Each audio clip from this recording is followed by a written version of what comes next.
This wellness session is provided to you by the CCHS Wellness Team. Please contact CCHS Wellness at cchealth.org if you have any questions. Hi, I'm Kaki, a Japanese wellness writer. I actually grew up in the US, so I empathize with the struggles of eating well. But by living in Japan and learning about how health and eating well is approached differently there, I've learned a more sustainable way for people to approach their health. And so Ichiju-sansai is one of my favorite topics to talk about because I found it's helped me personally, but also countless of other people. So let's get started. Okay, before we start, let's start off with a short activity. Read the words on the screen. When you think about these foods, what kind of words do you associate with them? Oftentimes we associate terms like unhealthy, greasy, processed, refined. Taken a step further, we might call them, toxic, poisonous, or disease-causing, which leads us to conclusions like this.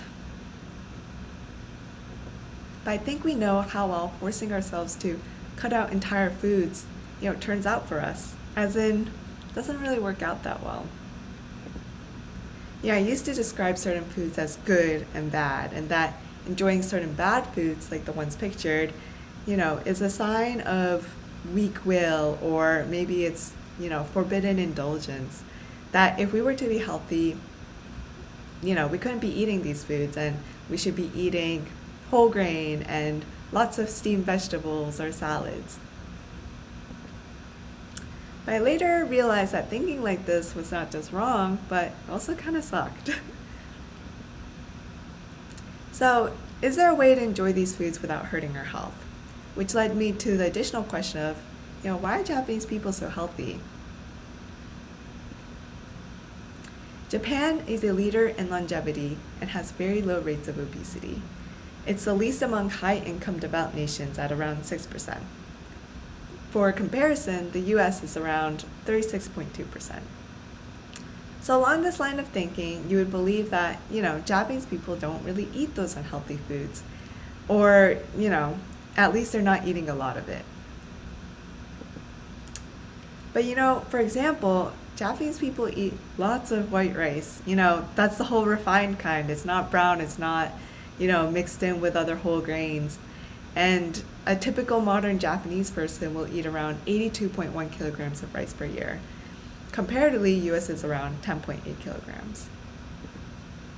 You'll also find that there's an abundance of unhealthy food in Japan. There's, McDonald's, KFC, people like to eat unhealthy food. You speak to any random Japanese person on the street and ask them, they'll probably tell you I eat unhealthy food and, I eat it pretty regularly.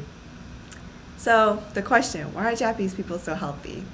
They eat fried foods and desserts, and they eat them often too. And I wouldn't say it's any special Japanese gene because, if these Japanese people move abroad, they tend to adopt the health profiles of the country that they live in. And so, leads me to the question, okay, how is eating in Japan different from eating in the US?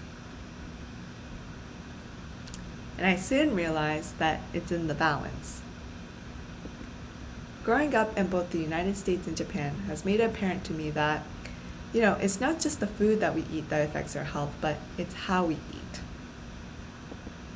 So, for example, instead of a big bowl or a large plate like in the United States, my meals in Japan consistently take this form. Small bowl of rice, some soup, and then 3 side dishes. So consider the fried chicken, white rice, and potato salad I mentioned before.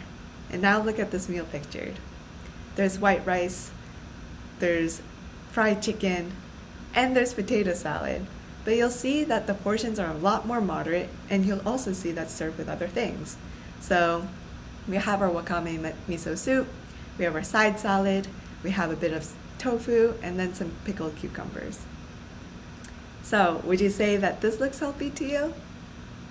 And before you get overwhelmed by the amount of effort this looks like, I will address that later on, so please keep listening. So Ichiju-sansai is a term used to describe the way traditional Japanese meals are set up. It literally translates to 1 soup, 3 sides. So, you'll often start off with a rice dish, then a main dish, side dish, miso soup, and maybe some pickles. Each component is portioned out to be a single serving. So, when it comes together as a meal, just a colorful medley of a lot of different things. And in this way, Ichiju-sansai is an eating style that has 3 main benefits. So benefit 1, balance variety. Diversity in flavor and ingredients is built into Ichiju-sansai. The soup is frequently a variation of miso soup, and 3 side dishes typically consist of 1 main protein and then 2 vegetable side dishes. This allows us to get a variety of vegetables, proteins, and carbohydrates without relying too much on one thing. Benefit 2, moderate portions. The single serving portions of Ichiju-sansai mean that we can actually enjoy the foods that we love without, eliminating it from our diet. Nothing is necessarily off limits as long as, we're being moderate in the amount we eat. So in this way, we can still enjoy, fried chicken or ice cream, because in reality, these foods can still provide the nutrients we need. Like, we need fats, we need calcium. But, as long as we don't overdo it, they can still be beneficial to our health, just in moderate portions. Benefit 3, mindful eating. So, nowadays it's too easy to put up your laptop or sit in front of the TV on the couch and, eat from a big bowl. But the way that Ichiju-sansai is set up, you have a lot of different plates, a lot of different things going on. So it really encourages you to slow down and kind of enjoy your meal with less stress. Because, if we're eating in front of the TV or we're distracted, we tend to eat too quickly, and that can make us bloated or make us feel unsatisfied. Ichiju-sansai seems like a lot of work. You look at the picture I showed you earlier and you might be thinking like, oh boy, that seems like a lot of work. I don't have time for that. I don't have energy. I'm really busy. And, those are totally valid points. The modern lifestyle is a busy one. We should recognize that. But we don't need to be creating complicated meals every time to live healthfully. The value of Ichiju-sansai is less about, the actual strict adherence to 1 soup, 3 sides, but it's about the principles behind it, which is variety, moderation, and mindfulness. So the next time you're cooking dinner, try incorporating some Ichiju-sansai principles. Take, for example, pasta. Just instead of just noodles and an oil-based sauce, try increasing the variety by tossing in some frozen spinach or some mini tomatoes.